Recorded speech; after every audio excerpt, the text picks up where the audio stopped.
विद्यार्थी मित्रों आज આપણે 14 પ્રકારની બ્રેવિસ લેટાઇસ જોઈશું। તો સૌથી પહેલા સમઘનીય રચના। તો સ્ફટિક પ્રણાલી જે હોય, સ્ફટિક પ્રણાલી જો સમઘન પ્રકારની આકૃતિ ધરાવતી હોય, રચના ધરાવતી હોય, તો સમઘન એટલે અહીંયા હું આકૃતિ દોરું સમઘનની। તો તમે જોઈ શકશો કે સમઘન રચનાની અંદર લંબાઈ, પહોળાઈ, ઊંચાઈ બધું સરખું રહેશે। લંબાઈ, પહોળાઈ અને ઊંચાઈ ત્રણે ત્રણ કેવું રહેશે? સરખું। ઓકે, એટલે કે આ A, B અને C ત્રણે ત્રણ સરખા હોય। ઓકે, તો અક્ષીય અંતરની વાત કરીએ તો અક્ષીય અંતર એટલે કે A બરાબર B બરાબર C આ રીતે। તો લંબાઈ, પહોળાઈ, ઊંચાઈ ત્રણે સરખું હોય એને આપણે સમઘન કહીશું। તો A = B = C। વિદ્યાર્થી મિત્રો અહીંયા જોઈ લેજો, ખૂણા પણ બધા 90 ડિગ્રીના થશે। તો alpha = beta = gamma = 90 degree. Okay, અહીંયા તમે જોશો તો આલ્ફા, બીટા, ગામા એ પણ 90 ડિગ્રીના તમને જોવા મળશે। ઓકે, આલ્ફા, બીટા, ગામા એ પણ 90 ડિગ્રીના। ઓકે, તો ત્રણે ત્રણ ખૂણા 90 ડિગ્રીના થશે।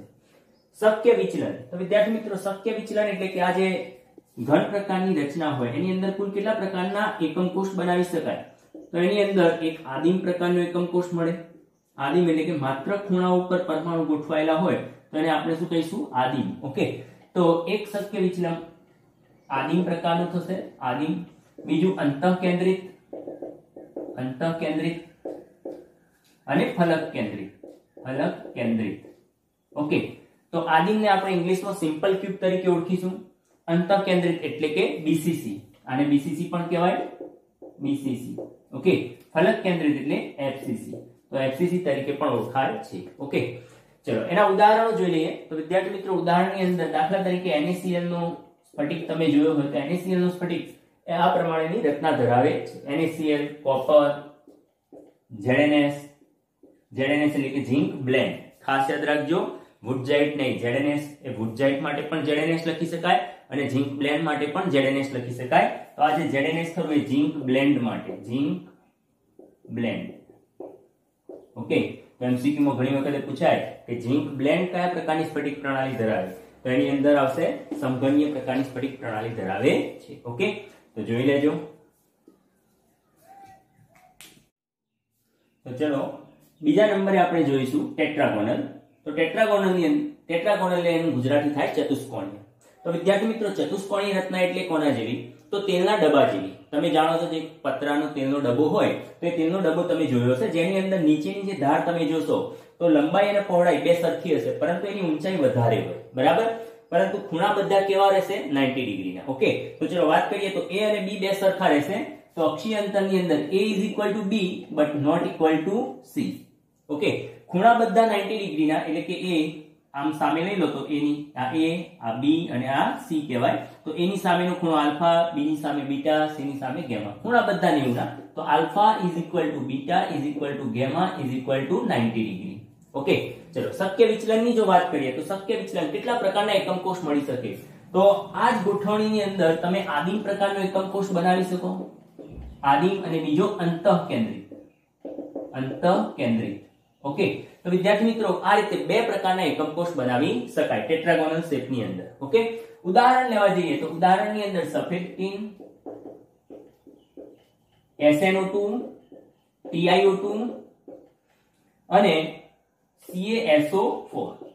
તો વિદ્યાર્થી મિત્રો આમ ટોટલ 4 પ્રકારના એકમ આ આપણે અહીંયા જોયું। તો વિદ્યાર્થી મિત્રો આમ અહીંયા 4 ઉદાહરણ આપી શકાય। ઓકે, તો ટેટ્રાગોનલ જોઈ લેજો। ચાલો હવે ત્રીજો પ્રકાર જોઈએ, ઓર્થોરોમ્બિક। તો સ્ફટિક પ્રણાલી જો ઓર્થોરોમ્બિક પ્રકારની હોય તો કેવી ગોઠવણી થાય? તો વિદ્યાર્થી મિત્રો ઓર્થોરોમ્બિક એટલે તમે અહીંયા બરાબર ધ્યાનથી જોશો તો ખ્યાલ આવશે, CPU ની જે પેટી હોય, CPU જે કોમ્પ્યુટરની અંદર જે CPU નું બોક્સ હોય એ તમે જોયું હશે, એના જેવી આ આકૃતિ થશે, બરાબર? તો અહીંયા જો બરાબર ધ્યાનથી પેલા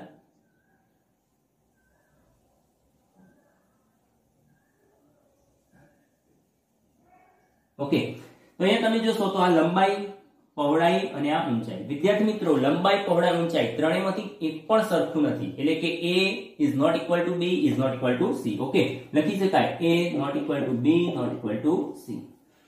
હવે જો ખૂણાની વાત કરવા જઈએ તો ખૂણાની અંદર પણ તમને ખ્યાલ આવી જશે કે CPU નું બોક્સ જોયું હોય તમે તો ખૂણા તો બધા 90 ડિગ્રીના જ હોય એની અંદર। ખૂણા બધા 90 ડિગ્રીના. ઓકે, તો alpha is equal to beta is equal to gamma is equal to 90 degree. ચલો, ક્લિયર? ખ્યાલ આવી ગયો? ફરીથી આની અંદર જે પણ શેપ હું બતાવું એ શેપ તમારે કોઈને કોઈ વસ્તુ સાથે, પ્રેક્ટિકલ વસ્તુ સાથે, આપણે વ્યવહારની અંદર જે વપરાતી હોય વસ્તુ એની સાથે રિલેટ કરી દેવું પડશે, જેના કારણે તમે એને ઝડપથી યાદ રાખી શકો. તો યાદ રાખજો, આગળ આપણે જોયું ટેટ્રાગોનલ. તો ટેટ્રાગોનલ જે શેપ હતો એ ટેટ્રાગોનલ કોના જેવો? તેલના ડબ્બા જેવો. જ્યારે ઓર્થોરોમ્બિક શેપની વાત થાય તો ઓર્થોરોમ્બિક એટલે કેવા પ્રકારનો શેપ હોય? તો ઓર્થોરોમ્બિક એટલે વિદ્યાર્થી મિત્રો સીપીયુ જે હોય, સીપીયુ ની પેટી જેવો હોય, બોક્સ જેવો હોય, જેની અંદર એક પણ ધાર સરખી લંબાઈની હોતી નથી. એટલે કે લંબાઈ, પહોળાઈ, ઊંચાઈ બધું જુદું જુદું હોય, બરાબર, પરંતુ ખૂણા બધા 90 ડિગ્રીના. ઓકે, શક્ય વિચલનની જો વાત કરીએ તો ઓર્થોરોમ્બિક એ ખૂબ અગત્યનું રહેશે, કારણ કે એની અંદર ચારે ચાર પ્રકારના એકમ કોષ જોવા મળે. એટલે કે આદિમ પ્રકારનો પણ મળે, આદિમ, અંતઃકેન્દ્રિત, ફલક કેન્દ્રિત અને અંત કેન્દ્રિત. ઓકે, તો વિદ્યાર્થી મિત્રો આ પ્રમાણે ચારે ચાર પ્રકારના એકમ કોષ ઓર્થોરોમ્બિક ની અંદર જોવા મળે છે. ઉદાહરણની વાત કરીએ તો વિદ્યાર્થી મિત્રો ઉદાહરણની અંદર ઓર્થોરોમ્બિક, તો તમે નામ સાંભળ્યું છે રોમ્બિક સલ્ફર. ઓકે, તો રોમ્બિક સલ્ફર આના ઉપરથી ઉતરી આવેલું નામ કહેવાય, કારણ કે જે સલ્ફર હોય, સલ્ફરનો આકાર રોમ્બિક ટાઈપનો હોય એટલા માટે. ઓકે, તો ઓર્થોરોમ્બિક ની અંદર રોમ્બિક સલ્ફર. ત્યારબાદ વિદ્યાર્થી મિત્રો KNO3 પણ લઈ શકાય, KNO3, BaSO4. ઓકે, તો એના ઉદાહરણ થઈ ગયા ઓર્થોરોમ્બિકના. લખી લેજો. ષટકોણીય પ્રકારની સ્ફટિક પ્રણાલી, ષટકોણીય અથવા તો હેક્સાગોનલ. ઓકે, તો ષટકોણીય પ્રકારની સ્ફટિક પ્રણાલીનો આકાર કેવો રહેશે? તો આપણે એની અંદર નટરાજની જે પેન્સિલ હોય, લાકડાની પેન્સિલ, એ પેન્સિલ પ્રકારનો આકાર આપણે યાદ રાખી લઈશું. તો તમે જોયું હશે કે આ નટરાજની પેન્સિલ હોય, દાખલા તરીકે, તો પેન્સિલની અંદર નીચેની જે ધાર હોય એટલે કે A અને B એ બંને સરખી લંબાઈની હોય, એટલે કે લંબાઈ પહોળાઈ. પરંતુ જો આ ઊંચાઈની વાત કરવા જાઓ તો આ ઊંચાઈ જે હોય એ ઊંચાઈ વધારે હોય. તો માટે એની અંદર આપણે લખી શકીએ અક્ષીય અંતરની અંદર A = B ≠ C. હવે જો ખૂણાની વાત કરીએ વિદ્યાર્થી મિત્રો, તો ખૂણાની અંદર તમે જોશો કે આ જે નીચેના જે ખૂણા હોય એ તો સરખા હોય, એટલે કે આલ્ફા બીટા 90 ડિગ્રીના હોય. ઓકે, તો આલ્ફા = બીટા = 90 ડિગ્રી. પરંતુ જો તમે ગેમા જોશો, એટલે કે સી ની સામેનો ખૂણો ગેમા, તો એ ગેમા તમને 120 ડિગ્રીનો મળશે, 120 ડિગ્રી. ઓકે, તો ગેમા = 120 ડિગ્રી. ખાસ યાદ રાખી લેજો. ઓકે, શક્ય વિચલન. તો ષટકોણીય પ્રકારની એટલે કે હેક્સાગોનલ પ્રકારની સ્ફટિક પ્રણાલી ધરાવતા હોય એવા કેટલા પ્રકારના એકમ કોષ મેળવી શકાય? તો આ પ્રકારના માત્ર એક જ આદિમ એકમ કોષ જ મેળવી શકાશે. ઉદાહરણ આપવા હોય તો ઉદાહરણની અંદર ગ્રેફાઇટ. યાદ રાખી લેજો, આપણે પેન્સિલનું ઉદાહરણ આપ્યું તો પેન્સિલની અંદર શું હોય? ગ્રેફાઇટ. તો અહીંયા આપણે ઉદાહરણની અંદર ગ્રેફાઇટ, કે ગ્રેફાઇટનું જે સ્ટ્રક્ચર હોય આ પ્રકારનું હોય, હેક્સાગોનલ પ્રકારનું. ઓકે, ગ્રેફાઇટ, ZnO, CdS વગેરે. તો આ બધા ષટકોણીય એટલે કે હેક્સાગોનલ પ્રકારની સ્ફટિક પ્રણાલીના ઉદાહરણ થઈ ગયા. ઓકે, લખી લેજો. તો ચલો આગળ વધીએ. નંબર 5, રોમ્બોહેડ્રલ. તો રોમ્બોહેડ્રલ નું બીજું નામ થશે ટ્રાયગોનલ અથવા તો ત્રિકોણીય પણ એને કહેવાશે. તો વિદ્યાર્થી મિત્રો આ જે ટ્રાયગોનલ એટલે કે ત્રિકોણીય, તો આ રચના એક્ઝેક્ટલી કઈ રીતે બનતી હોય એ સમજાવું. તો જે સમઘન રચના આપણે જોઈ લીધી, સમઘનીય રચના, કે જેની લંબાઈ, પહોળાઈ, ઊંચાઈ બધું સરખું હતું, બરાબર. એ જ જે સમઘન હોય એ સમઘનને જો એ રીતે પુશ કરવામાં આવે, એ રીતે દબાણ આપવામાં આવે કે જેના કારણે એનો આકાર આ રીતે કન્વર્ટ થઈ જશે, જેને આપણે ટ્રાયગોનલ શેપ કહીશું. દાખલા તરીકે જુઓ, આ તમારી સામે આ એક બોક્સ, બરાબર. તો આ જે બોક્સ દેખાય એ વિદ્યાર્થી મિત્રો સમઘન રચના કહેવાશે, જેની લંબાઈ, પહોળાઈ અને ઊંચાઈ, લંબાઈ, પહોળાઈ અને ઊંચાઈ બધું સરખું રહેશે. ઓકે, તો આ સમઘન પ્રકારનું બોક્સ. પરંતુ જો હું આને આ રીતે થોડું દબાણ આપું આ રીતે, બરાબર, તો પરિણામે એના ખૂણા જે હતા, અહીંયા તમે જોશો તો ખ્યાલ આવી જશે કે પહેલા શરૂઆતની અંદર ખૂણા બધા 90 ના હતા, પરંતુ આ રીતે હું જેવું દબાણ આપીશ તો વિદ્યાર્થી મિત્રો એના ખૂણા 90 ના નહીં રહે, ખૂણા બદલાઈ ગયા. ઓકે, પરંતુ ધાર એઝ ઇટ ઇઝ રહેશે. દાખલા તરીકે આ A હતી, આ B અને આ C, તો એની લંબાઈમાં ફેર નથી થતો, બરાબર. તો A B C A as it is રહેશે, પરંતુ એના ખૂણા ચેન્જ થઈ જશે આ રીતે, બરાબર, દબાણ આપવાથી. ઓકે, તો આકાર બદલાઈ ગયો, તો આ આકાર આપણે ટ્રાયગોનલ તરીકે ઓળખીશું. ઓકે, તો જોઈ લો ફરીથી. તો આ આકાર કેવો કહેવાશે? સમઘન, બરાબર. પરંતુ એની અંદર જો દબાણ આપીએ તો આ રીતે કન્વર્ટ થઈ ગયો, આ બની ગયો ટ્રાયગોનલ. ઓકે, તો તો ચલો જોઈએ. તો ટ્રાયગોનલ ની અંદર અક્ષીય અંતરની વાત કરીએ તો a બરાબર b બરાબર c રહેશે, પરંતુ ખૂણાની વાત કરીએ તો alpha is equal to beta is equal to gamma. ત્રણેય ખૂણા સરખા હોય પરંતુ 90 ના નથી હોતા, નોટ ઇક્વલ ટુ 90. ત્રણેય ખૂણા હોય સરખા પરંતુ 90 ના નથી, બરાબર, ખાસ યાદ રાખજો. અને લેસ ધેન 120 એટલે કે 120 કરતા નાના હશે પાછા, બરાબર, 120 પણ નહીં. ઓકે, શક્ય વિચલનની જો વાત કરીએ તો શક્ય વિચલનની અંદર માત્ર એક જ જોવા મળશે, આદિમ પ્રકારનું, આદિમ એકમ કોષ. ઓકે, ઉદાહરણની કરીએ તો ઉદાહરણની અંદર HGS અને CaSO4. HGS ને આપણે સિનેબાર તરીકે ઓળખીશું, સિનેબાર, તથા CaSO4 એટલે કે કેલ્સાઇટ. ઓકે, તો ખાસ યાદ રાખી લેજો ટ્રાયગોનલ.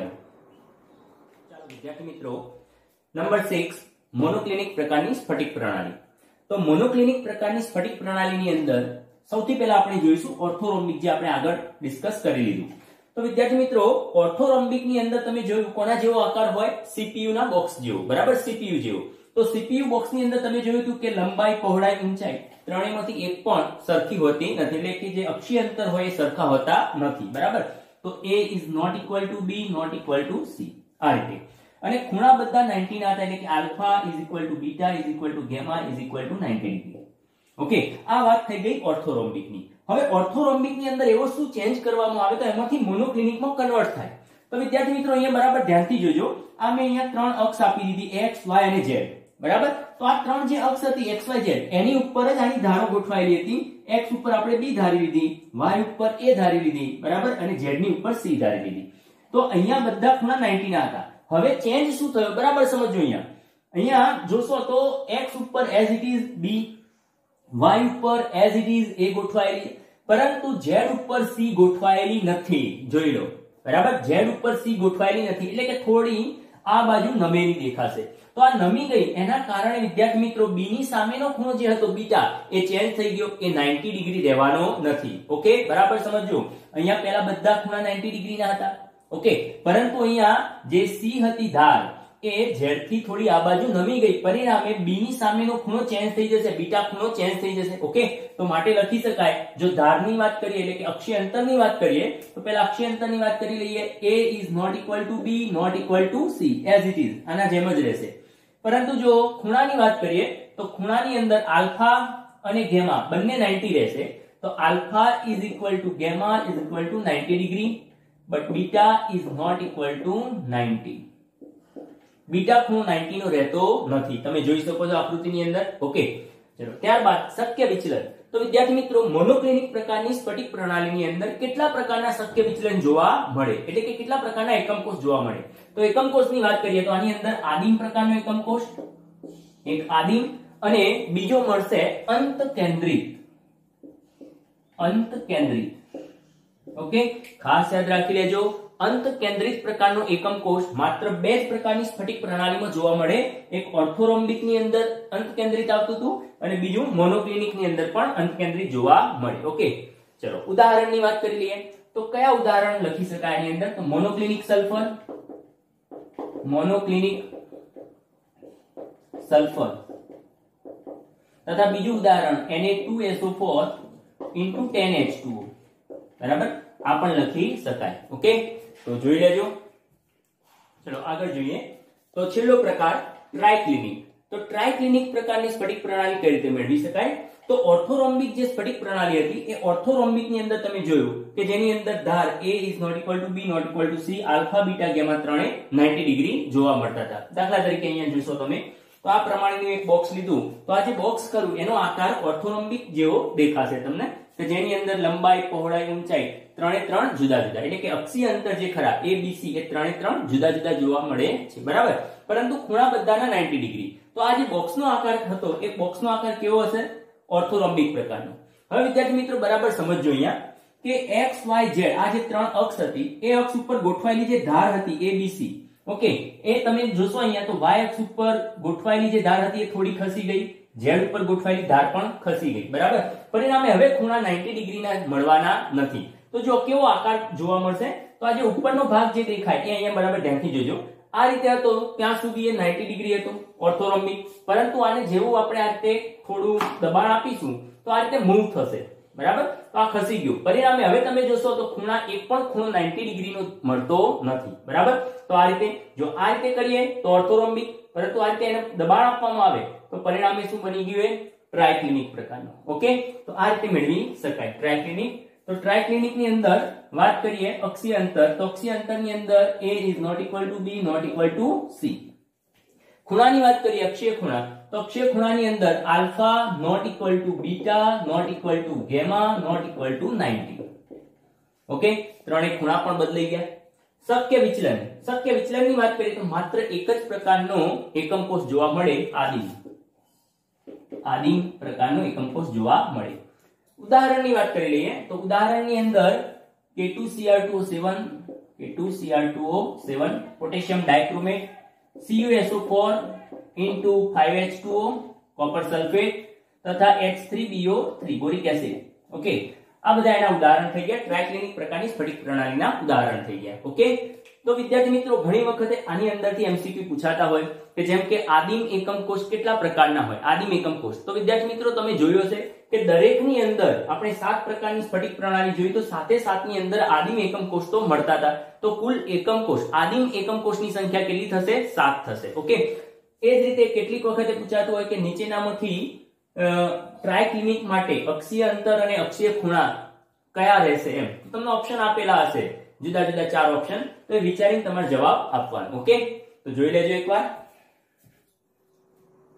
તો વિદ્યાર્થી મિત્રો આપણે જે 7 પ્રકારની સ્ફટિક પ્રણાલી જોઈ એનું એકવાર રિવિઝન કરી લઈએ. તો સૌથી પહેલા આપણે વાત કરીશું સમઘન્ય. તો સમઘન્ય પ્રકારની જે સ્ફટિક પ્રણાલી હતી એને આપણે યાદ કરી લઈએ.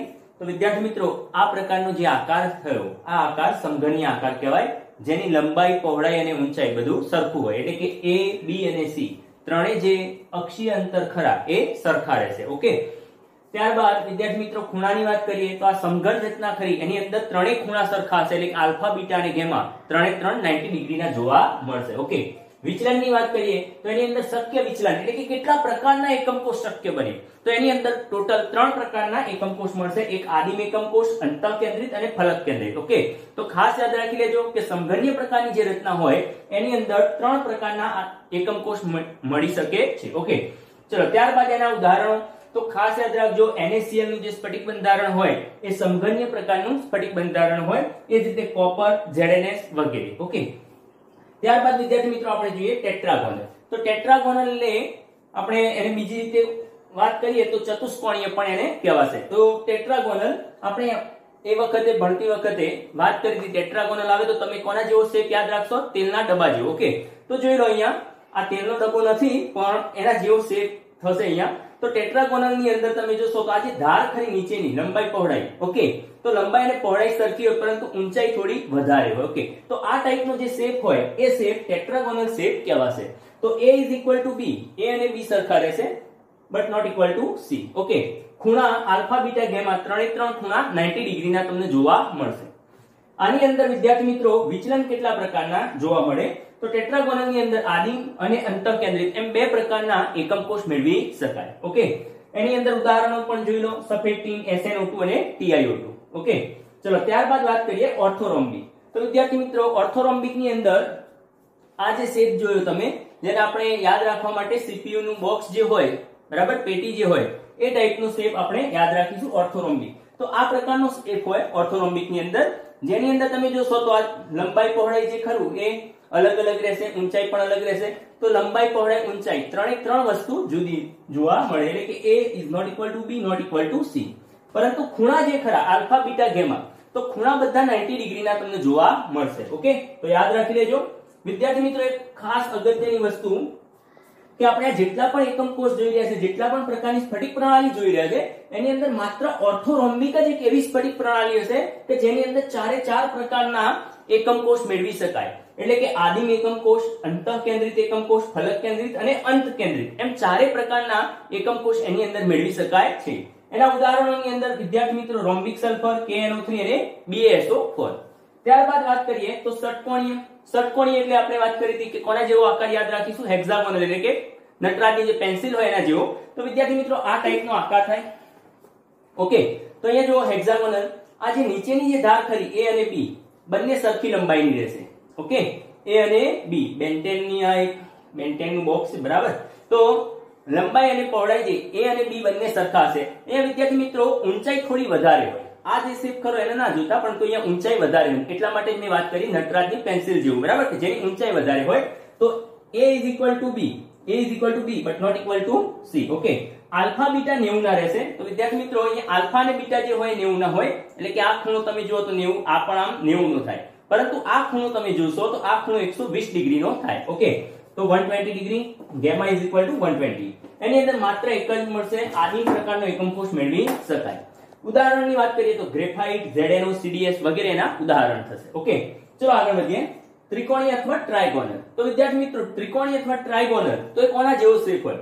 તો ફરીથી વાત કરી લઈએ કે ત્રિકોણીય કઈ રીતે બને. તો આ જે સમઘન રચના હતી એ સમઘન રચનામાંથી આ ત્રિકોણીય શેપ બનાવી શકાય. આ જે સમઘન રચના હતી એને જો આ રીતે થોડું આ રીતે દબાણ આપવામાં આવે તો તમે જોશો તો આનો શેપ થોડો બદલાઈ ગયો બરાબર. તો એ જે શેપ મળ્યો એ ત્રિકોણીય પ્રકારનો કહેવાય. તો ધારોની જે લંબાઈ હતી a b c એ બદલાતી નથી, એ એઝ ઇટ ઇઝ જોવા મળશે. a is equal to b is equal to c. પરંતુ આલ્ફા બીટા ગામા 90 રહેતા નથી બરાબર. પહેલા 90 ના હતા, પરંતુ આ રીતે દબાણ આપ્યા પછી હવે ખૂણા 90 ના રહેતા નથી, બદલાઈ જશે. ઓકે, યાદ રાખી લેજો.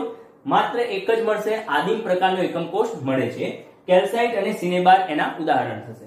ચલો ત્યારબાદ વાત કરીએ મોનોક્લિનિક. તો મોનોક્લિનિક ની અંદર તમે જોશો તો મોનોક્લિનિક ની અંદર ઓર્થોરોમ્બિક જેવો જ આકાર થાય બરાબર. એટલે કે ધારોની લંબાઈ એઝ ઇટ ઇઝ રહેશે ઓર્થોરોમ્બિક જેવી, a is not equal to b not equal to c. પરંતુ વિદ્યાર્થી મિત્રો ઓર્થોરોમ્બિક ની અંદર ત્રણે ત્રણ ખૂણા 90 ના હતા, જ્યારે આની અંદર આલ્ફા અને ગામા 90 ના રહેશે, જ્યારે beta is not equal to 90 degree. Okay, એટલે કે એક ખૂણો બદલાઈ જશે. બીજી એક અગત્યની વસ્તુ કે મોનોક્લિનિક ની અંદર બે પ્રકારના એકમ કોષ જોવા મળશે, એક આદિમ એકમ કોષ અને બીજો અંત કેન્દ્રિત એકમ કોષ. યાદ રાખી લેજો, અંત કેન્દ્રિત. અંત કેન્દ્રિત પ્રકારનો જે એકમ કોષ ખરો એ આપણને બે જ રચનામાં જોવા મળશે, એક મોનોક્લિનિક ની અંદર અને બીજો ઓર્થોરોમ્બિક ની અંદર. ઓકે, વિદ્યાર્થી મિત્રો એના ઉદાહરણની વાત કરીએ તો મોનોક્લિનિક સલ્ફર, Na2SO4 * 10H2O વગેરેના ઉદાહરણ થશે. આગળ ટ્રાયક્લિનિક. તો ટ્રાયક્લિનિક એટલે કોના જેવું? તો વિદ્યાર્થી મિત્રો ઓર્થોરોમ્બિક જે શેપ હતો આ ઓર્થોરોમ્બિક, આ ઓર્થોરોમ્બિક ને જો આ રીતે દબાણ આપવામાં આવે તો અહીંયાથી તમે જોશો આ જે શેપ થઈ ગયો, આ જે શેપ મળ્યો એ ટ્રાયક્લિનિક પ્રકારનો કહેવાય બરાબર. તો ટ્રાયક્લિનિક ની અંદર એક પણ ખૂણો 90 ડિગ્રીનો જોવા મળતો નથી.